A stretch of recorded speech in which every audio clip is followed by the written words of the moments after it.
七夕当天，我借口公司加班，提前回家，叫来所有亲朋好友，布置客厅，只为了向女友求婚，给她一个惊喜。听见开门声后，我迅速躲好，可灯光一亮，却看到女友带着竹马登堂入室，二人还吻得难舍难分。一瞬间，惊喜变惊吓，女友慌忙推开竹马，让我听她解释。我大度的一挥手，迎着在场所有人幸灾乐祸的目光，祝福道：不用解释，我都懂。今天是个好日子，你俩直接去民政局把结婚证领了吧。大家好，开始今天的分享之前，希望你能给人间烟火点个订阅，我将会分享更多优质的内容。秦朗，今天的事就是个误会，你能不能先让大家离开，尤其是你爸妈，我一会儿再跟你解释。女友林向晚微微皱起眉，看向我的眼神中露出为难的神色。我左手拿着鲜花，右手拿着戒指盒，呆呆地站在原地，好像浑身血液都凝固住，说不出一句话来。今天是七夕节，也是我准备结束7年恋爱长跑，向女友林向晚求婚的日子。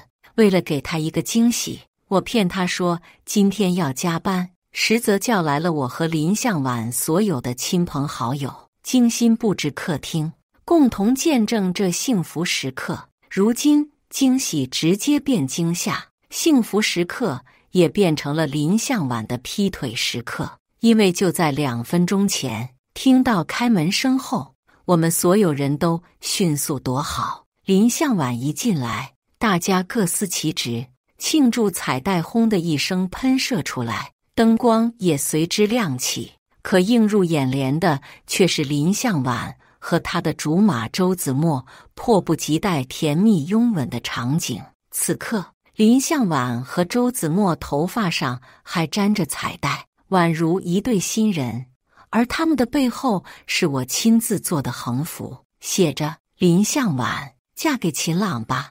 二者形成鲜明对比，我只觉得讽刺，自己像个小丑一样，精心布置的求婚现场，到头来像是为别人做了嫁衣。痛彻心扉过后，我心里再也掀不起一丝波澜，太累了。林向晚学不会忠诚于感情，我也不想再爱了，随他去吧。见我没有说话，周子墨以为我是被伤到了，挑衅地朝我勾了勾嘴角。林向晚攥紧了手掌，脸上带着一丝紧张，慢慢向我走过来。一时间，所有人都屏住了呼吸，爱八卦的更是露出幸灾乐祸的目光，坐等着吃瓜，料定了我下一秒定会大打出手。可我却扬起了一个笑，直接大度地祝福道：你不用解释，我都懂。今天是个好日子，你俩直接去民政局把证领了吧。说完，不等林向晚开口，我便径直向门口走去。可我刚走了2步，周子墨便一把抓住了我的胳膊，假装好心的急忙解释道：秦朗哥，你别误会，我今天被老板骂了，小婉心善，就陪我吃了顿饭，还喝了点酒。我在这里无亲无故的，小婉不好丢下我一个人，就带我到这里来了。我这个人酒量差，进屋子的时候只是一时冲动。我知道周子墨的意思，无非就是想炫耀自己和林向晚的关系不一般。而看林向晚今天的衣着，做了头发，化了精致的妆容，小白裙搭配高跟鞋，明显就不是吃了顿饭这么简单，倒像是为了约会做足了准备。毕竟林向晚平日里和我出去玩的时候都懒得捯饬，几乎都是休闲装。说白了，他也只肯为了周子墨费心，打扮得漂亮也只是为了给周子墨看。林向晚撅了撅嘴，朝着周子墨娇嗔道：子墨，你跟他解释那么多干嘛？反正我们2个清清白白的，明明是他自己小心眼。我摆了摆手，毫不在意地说道：想太多，你们俩做了什么，我没那个兴趣知道。要是刚刚打扰到你们，现在可以出去开个酒店了。”林向晚把手往茶几上一拍，怒了：“秦朗，你还是不是男人？不就是个意外吗？非要这样不依不饶？”周子墨见状，立马横在我们中间，又委屈又可怜地说道：“小婉，秦朗哥，你们两个都消消气，别吵了。我看出来了，今天秦朗哥是要跟小婉求婚的吧？”说着，周子墨便弯腰捡起已经掉在地上的戒指盒，打开一看，故作惊讶道：“哎呦，小婉，你快看，秦朗哥对你可真好。我听说过这个牌子的婚戒，这么大的钻，得好几十万呢。”林向晚眼中闪过一丝光，他向来喜欢这些贵重的珠宝，却仍然嘴硬道：“哼，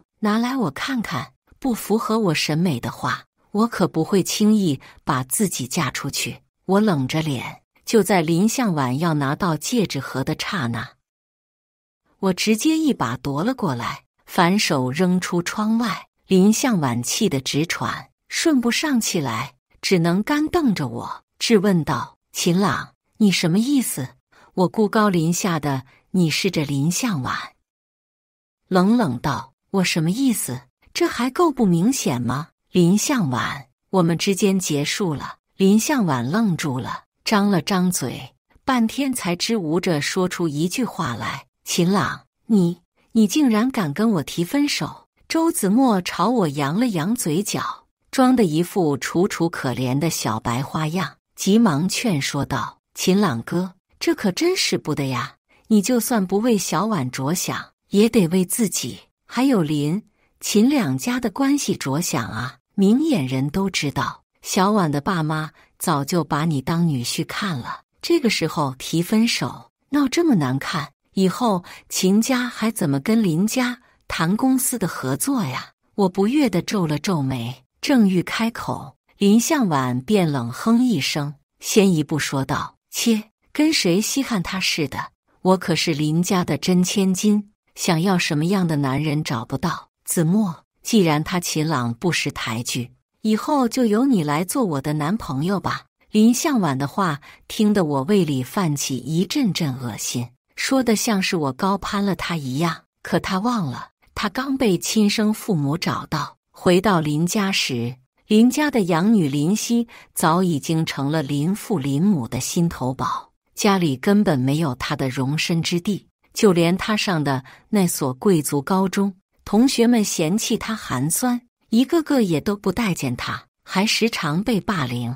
是我看在两家是世交的份上，出面帮助林向晚，他的日子才好过一些。林向晚曾说，我是他黑暗世界里的一束光，他追着我这束光整整3年，我才答应和他在一起。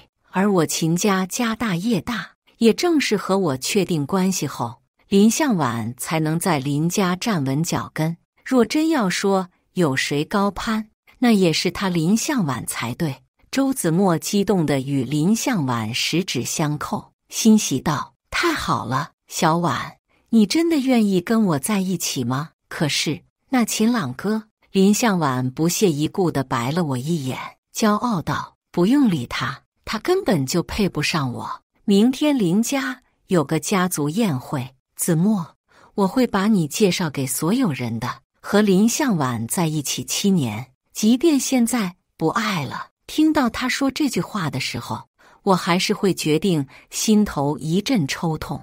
林向晚和在一起时，只是简单发了一条朋友圈，没有什么宴会，也没有把我介绍给任何人。我主动提出过以男朋友的身份拜会一下林父。林向晚以反正两家都认识，嫌麻烦为由，直截了当地拒绝了我。可如今他却这般迫不及待地要让家族所有人都承认这个新男友，给足了周子墨体面。周子墨不怀好意地瞥了我一眼，故作卑微，其实是想往我伤口上撒盐。秦朗哥，你放心，我以后定会代替你好好照顾小婉的。明天的晚宴，你可以来祝福我们吗？如果你来，我和小婉应该都会高兴的，真是令人作呕。谁有那闲工夫去看他们两个秀恩爱？我像看智障一样扫了他们两个一眼，随后直接一脚踢出林向晚的行李箱，将他二人一起关在门外，怒对道：“去个头！关老子屁事！这里是我家，快滚吧，别在这碍眼！”林向晚站在门外，露出惊愕的表情，还没来得及说什么，大门便轰的一声关上了。其实我知道林向晚是在赌气，等着我哄他，对他死心塌地。说实话，挺幼稚的，可我眼里容不得沙子。这样的女人，我才不稀罕呢。收拾完家里的一片狼藉，手机收到了一条消息，我点开一看，不禁勾唇一笑。看来明天林家的晚宴，我还真得去一趟了。次日晚，我刚到会场门口，便迎面遇上手挽着手走来的林向晚和周子墨。林向晚特地往周子墨怀里靠了靠，向我露出一个轻蔑的笑容：“秦朗，你昨天不是挺有骨气的吗？子墨请你都不来，现在还不是一直追我追到宴会来了，跟条狗一样。只可惜呀，晚了，我已经和子墨在一起了。”周子墨宠溺地摸了摸林向晚的头，看似好心，却故意想让我出丑。“小婉，有什么话先让秦朗哥进去再说吧，他没有受到邀请，是进不去林家的宴会现场的。秦朗哥怎么说也是生意场上的大人物，让他候在门外，岂不是服了他的面子？”周子墨话音刚落，林夕便走了过来，清丽的声音响起：“谁说他没有受到邀请的？”门口看守立即让开一条路，恭敬地低下头，齐声道：“大小姐。”林夕很自然地挽住了我的胳膊，而我也没有拒绝。他朝林向晚笑了笑，说：“不劳你费心，管好你自己的男朋友就行。秦朗由我带着。”我和林夕落落大方地走进了宴会现场，林向晚却破防了，直接丢下周子墨，冲过来拦住了我和林夕。“慢着，林夕，你不过是个养女，有什么资格抢我的男朋友？”林夕不急不躁，优雅又从容，故意提高音量道：“小婉，你在说什么呀？你和秦朗不是已经分手了吗？外面那位才是你的男朋友啊！你放心，周子墨那样的我可看不上。”林向晚回头看才想起来，由于自己刚刚跑得太急，周子墨无人带领，这会儿还被拦在门口。林家也是富裕的大家族，个个都是生意场的人精，闹出这样的动静，好多人都围了过来。林向晚骄纵惯了，和家族里其他亲戚的关系几乎是势如水火，现在盯着被多双眼睛打量的目光，林向晚只能压低声音，小声地警告了一句：“林夕，别胡说，管好你自己的嘴。”说完，便一提裙摆，硬着头皮将周子墨带了进来。林向晚和林夕不对付，人人皆知。看到我和林夕站在一块，林向晚气得牙痒，他颐指气使地命令道：“秦朗，你给我离林夕远一点，他可不是什么好东西。”我无动于衷，轻笑一声，问道：“林向晚，你现在是以什么身份在管我？”我……林向晚我了半天，终于憋出一句话来：“我以林家未来继承人的身份管你。秦朗，你还不知道吧？我爸爸会在今天的晚宴上宣布林家继承人的消息，等我当家，定会把林夕这个鸠占鹊巢的人给赶出去。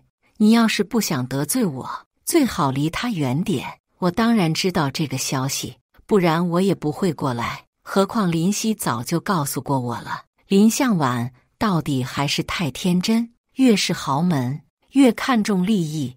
从前有我护着他，他才能混得如鱼得水。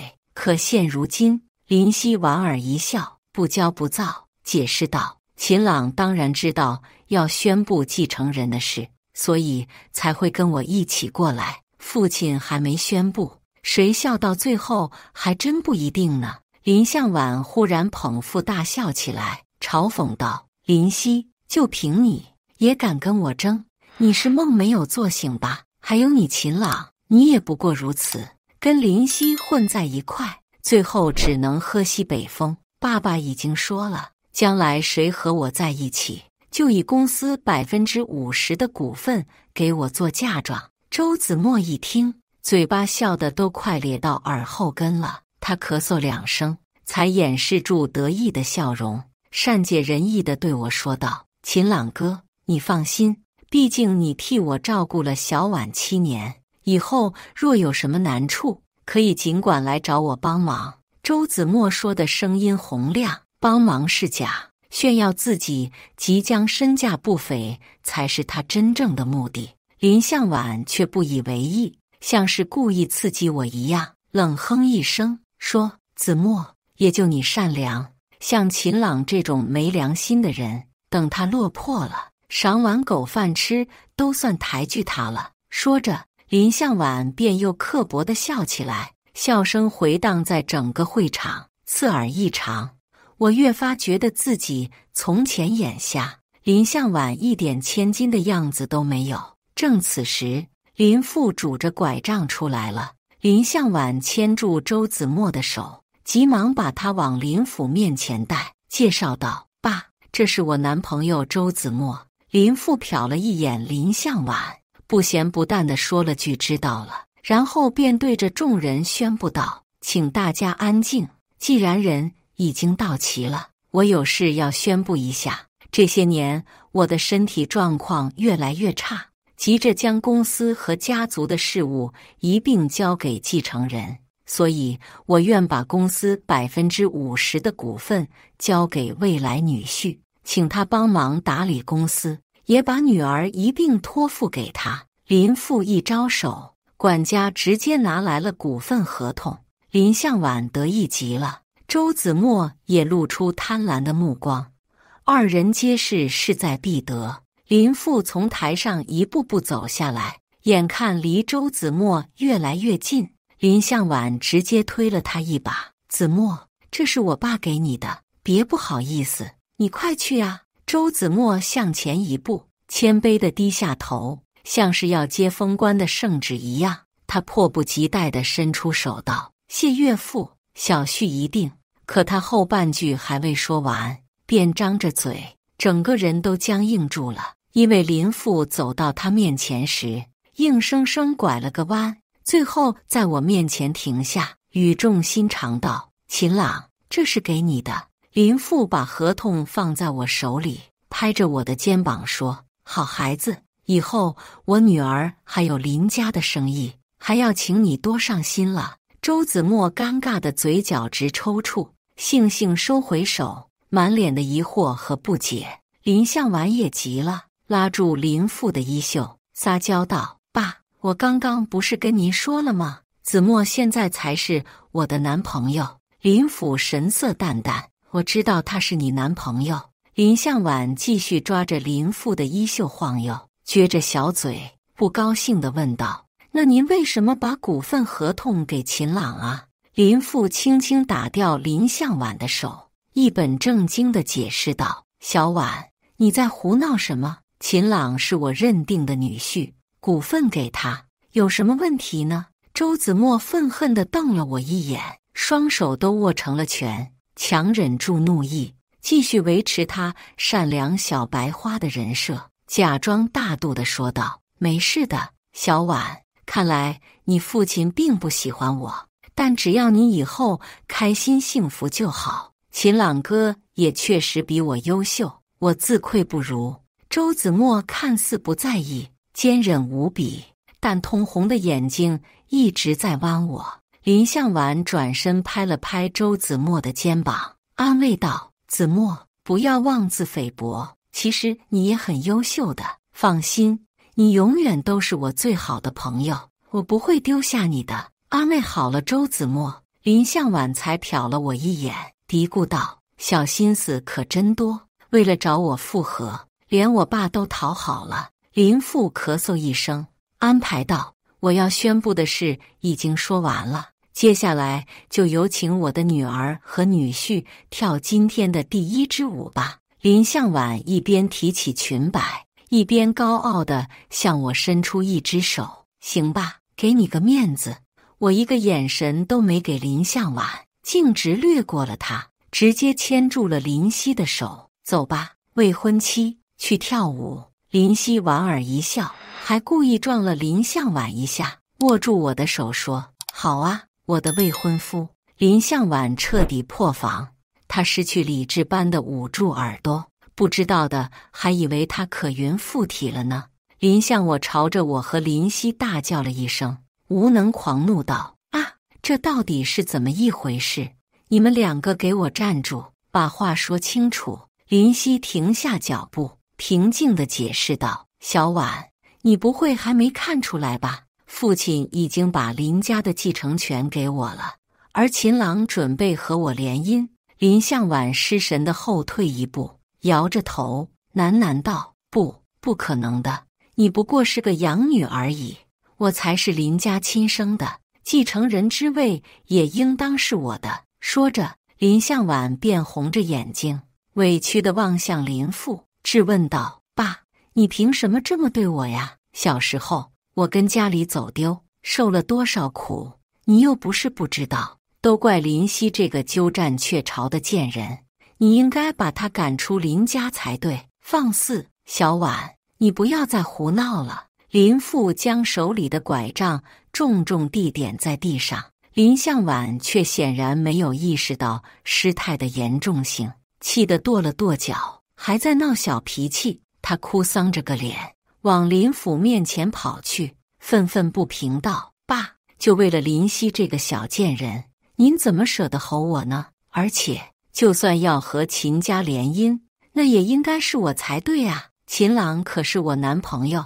林向晚不提这件事还好，他一提，老爷子脸都气红了。林父指着林向晚，咬牙切齿道：你这个逆子，你还有脸说？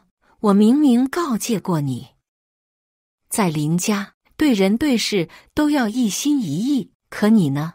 你昨天自己干了什么？心里没数吗？上流社会的圈子说大也大，说小也小。昨天林向晚劈腿的事，可是不少人都看见了，事关林秦两家的脸面和往后的生意合作，这会儿怕是整个宴会上的人都已经知道了。面对林父的质问，林向晚眼中闪过一丝心虚，可显然周围的这帮林家的亲戚可没打算这么轻易地放过他，何况现在已经是林夕长家了。他们向林向晚投来嘲讽的目光，见风使舵，议论纷纷。向晚这小辈还真是有意思，难怪平日里见了我们也不打招呼，原来背地里玩这么花呀。估计是我们太古板，他瞧不上我们这帮亲戚，可不是吗？一会儿说周子墨是她男朋友，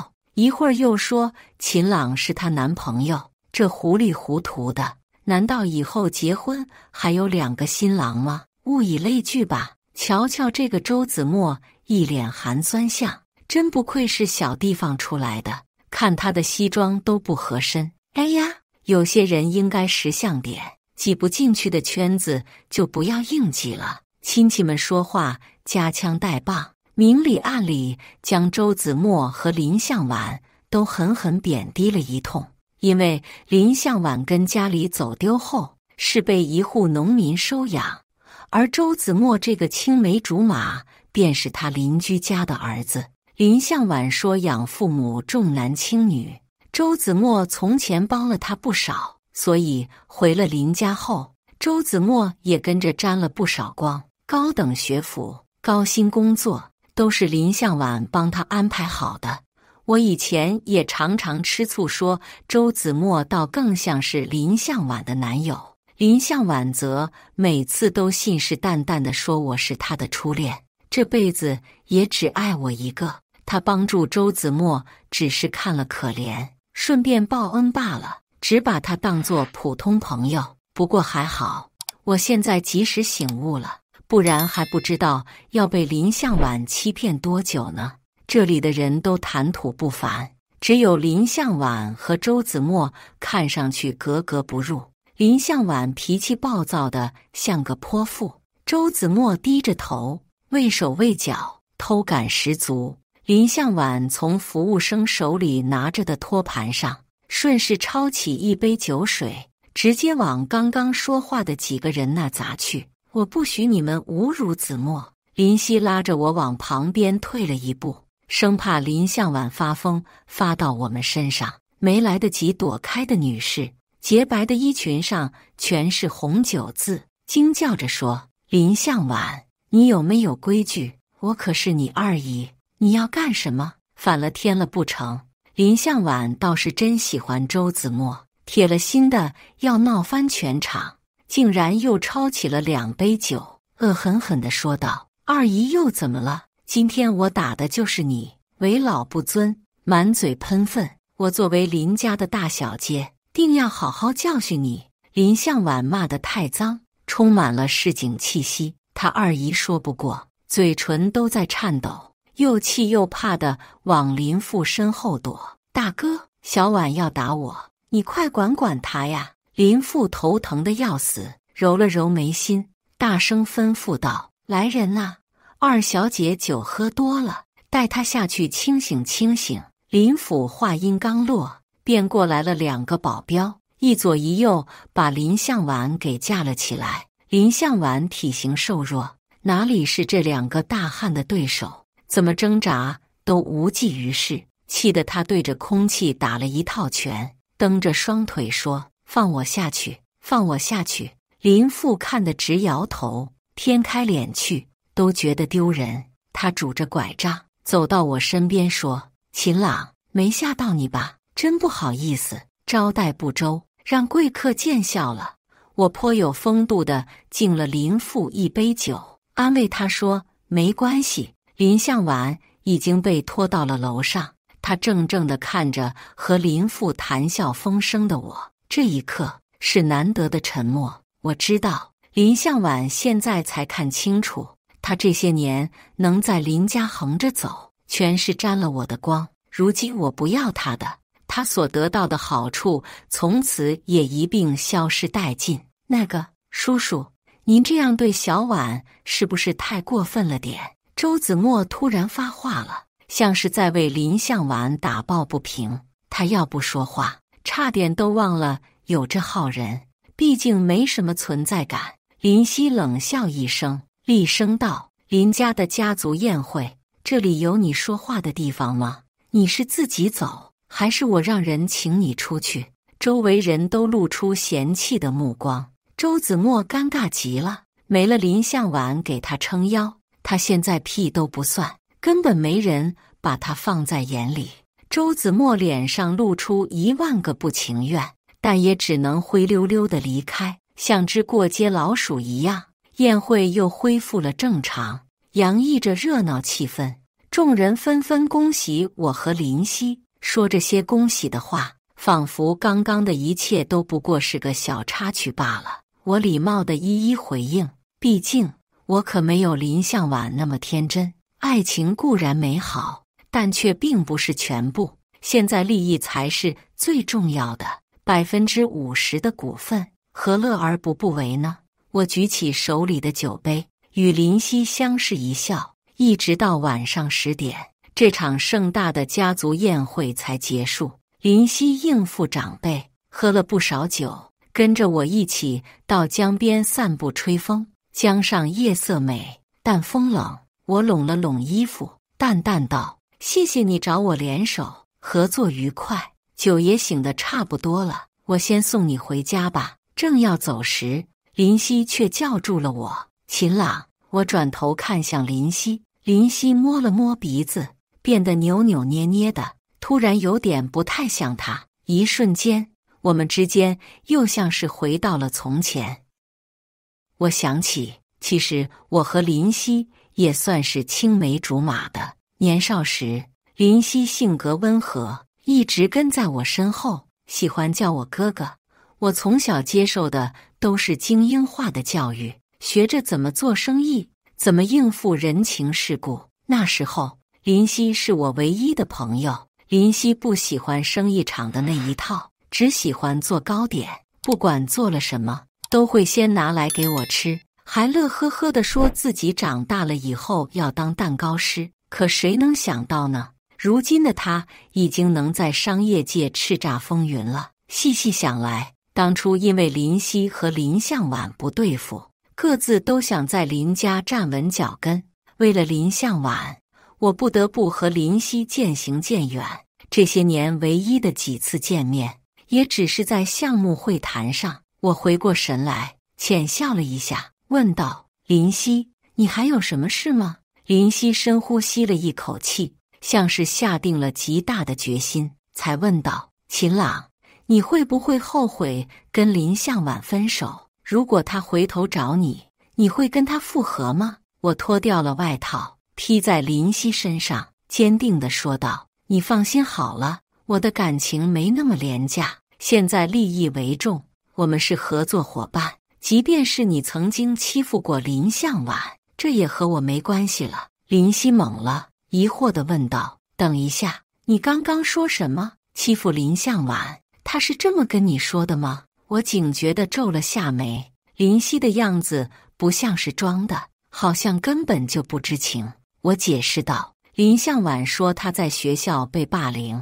是你带的头。”林夕无奈地叹了口气，缓缓开口说道：“根本就没有这回事，我从来没有针对过林向晚，反而是他处处想与我争个高下。他刚进林家那会儿，我是把他当亲妹妹看待的，他倒好，明明自己芒果过敏，还吃我做的蛋糕，最后在爸妈面前倒打一耙，说我要害他争家产。秦朗，你应该也知道，我对家族生意向来没什么兴趣，何必为了那点家产针对他？”听着林夕的话，我不禁冒出一身冷汗。原来林向晚根本就不是我表面看到的样子，而是一个心机深沉的人。这一切都是林向晚自编自导罢了。我歉意地说道：“抱歉啊，林夕，看来这些年一直是我误会你了。”林夕随和地摆了摆手说：“没事，反正都已经过去了，不提也罢。”我笑了笑，复又问道：“既然不喜欢，为什么大学又去学了金融贸易？你小时候不是说要当蛋糕师的吗？不知是不是我看错了？”在城市斑斓灯光的照耀下，林夕似乎微红了脸。林夕伸出一只手，灯光便落在了掌心。他满是遗憾地叹了一口气，苦笑着说道：“理想很丰满，现实很骨感。就像在这座城市里，我伸手只能接住灯光，却接不住月光。我的月亮被高楼大厦挡住了。”我惋惜地看着他，不解地问道：“林夕，要是真放不下喜欢的东西，为什么不去追求本心呢？你就算不学做生意，林叔叔也不会放任你不管的吧？”林夕拢了拢肩上的衣服，喃喃道：“话是这么说没错，可是秦朗，我站在原来的位置，见不到遥不可及的人啊。天晚了，回家吧。”林夕转身朝着停车的方向走去，背影却显得有些落寞。我总觉得他的话像是意有所指，却又想不出个所以然来。林向晚被林父关了一段时间，好好教导了一番。从林家出来后，林向晚没先去找周子墨，反而直接跑过来找我。林向晚说：“秦朗，你跟我复合吧，想要林家的股份，你和我联姻也可以，没必要非要和林夕在一块。反正你又不喜欢他。”林向晚这算盘珠子打的崩我一脸，我早已经看清楚了他的真面目，嗤笑道：“林向晚，我不喜欢林夕，难道就喜欢你了吗？也麻烦你搞清楚形势。现在我已经拿到股份了，为什么还要舍近求远去帮你？”林向晚眉头一皱，无理取闹道：“我不管，你明明承诺过只爱我一个，会为我付出一切的。”我无语地翻了个白眼。冷冷提醒道：“你都劈腿了，我为什么还要管你？找你的男朋友周子墨帮忙去吧，我可没有吃回头草的下贱癖好。”林向晚气急败坏地瞪着我，扬言道：“不帮拉倒，谁稀罕？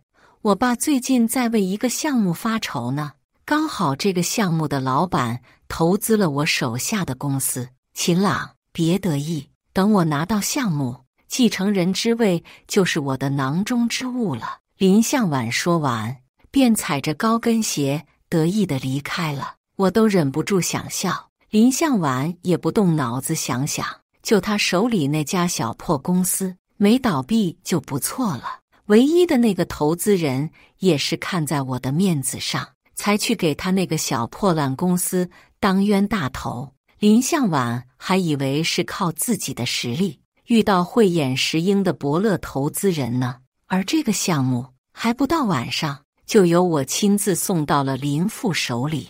至于林向晚的公司，投资人只用了5分钟的时候便撤资拿回了所有的资金，这也直接导致了林向晚的公司资金链断裂，忙得不可开交。从前我把他保护得太好，他虽是富家千金，却没见过什么叫做真正的人心险恶。眼看林向晚在林家的地位一日不如一日，林家的长辈们也纷纷开始落井下石。